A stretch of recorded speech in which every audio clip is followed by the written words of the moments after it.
इशिता और रमन अपने प्लान के तहत इन लोगों को फंसाने के लिए और पुलिस के हवाले करने के लिए यहाँ पे मेहनत कर रहे थे। यहाँ पे रूही को पता होता है, वो इनके कॉल पर लगी रहती है और उसे बहुत ही टेंशन हो रही होती है कि कमिश्नर सर अभी तक वहाँ पे क्यों नहीं पहुँचे। वो पहुँचेंगे तो उन लोगों को जल्दी अरेस्ट करेंगे और इशिता और रमन खतरे से बच जाएगा। तभी यहाँ पे आलिया आती है और बोलती है कि क्या हुआ रूही, तुम इतने परेशान क्यों हो। तो रूही बोलती है कि देखो मैं अभी तुम्हें कुछ नहीं बता सकती हूँ, बस तुम प्रेयर करो कि सब कुछ ठीक हो जाए। तो वो बोलती है मैं क्यों प्रेयर करो, बताओ तो सही। तो रूही बोलती है कि देखो तुम समझो, अभी हम नहीं बता सकते हैं। फिर दोनों यहाँ माता रानी के पास आती है प्रेयर करने के लिए। बीवी हूँ और मैं जानती हूँ कि तुम लोग गलत कर रहे हो, तुम लोग गलत ड्रग्स बेच रहे हो। और वो बोलती है जो ड्रग्स डीलर करने के लिए आता है कि तुम एक बार इसे चेक कर लो, ये बहुत ही गलत बेच रहा है और तुम लोग ये धंधा कर रहे हो अलग से, मैं साहिल साहब को बता दूंगी, फिर तुम लोग को देखना क्या होगा।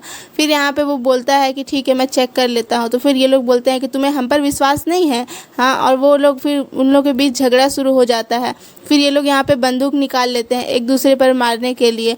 फिर शमशेर इन लोगों को समझाता है, लेकिन वो ड्रग डीलर बोलता है कि देखो तुम अपने आदमी को समझाओ, हमारे धंधे में ऐसा कुछ नहीं होता है। आलिया और रूही को प्रेयर करने के लिए, तो वो बोलती है इतनी रात को ये लोग पूजा क्यों कर रही है, जरूर क्या बात है। तो फिर वो उन लोग के पास जाकर बोलती है कि देखो तुम कितनी भी प्रार्थना कर लो, युग तो तुम्हें नहीं मिलने वाला, वो मुझे ही मिलेगा, वो मेरा पति है।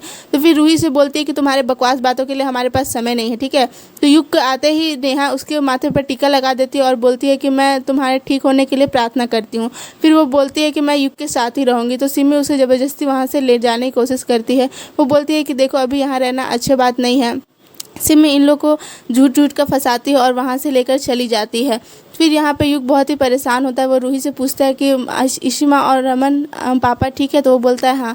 तभी यहाँ पे करण अपनी नौटंकी दिखाता है और वो बंदूक लेकर ड्रग डीलर पर तान देता है। वो बोलता है कि तुम मेरे बॉस पर हमला करोगे, मैं ही तुम पर हमला कर दूंगा। फिर वो बंदूक लेकर इधर उधर सब पर घुमाने लगता है। उसके बाद वो उसके आदमी शमशेर और उसके आदमी बोलते हैं कि देखो ये लोग बंदूक नीचे रख जा रहे हो, नहीं सुनता है, पुलिस आ जाए और इन लोग को पकड़ ले। और वैसा ही होता है, ये लोग उलझाते हैं, तब तक पुलिस आ जाती है और इन लोगों को अच्छे से पकड़ लेती है। उसके बाद ये लोग समझ जाते हैं कि ये सब इनका प्लान होता है। उसके बाद वहाँ से उन लोगों को ले जाया जाता है। फिर डीएसपी साहब इशिता से बोलते हैं कि देखिए ये लोग कबूल करने के लिए तैयार ही नहीं है कि साहिल के आदमियों ने ये सब किया है और आप साहिना नहीं है और इशिता है।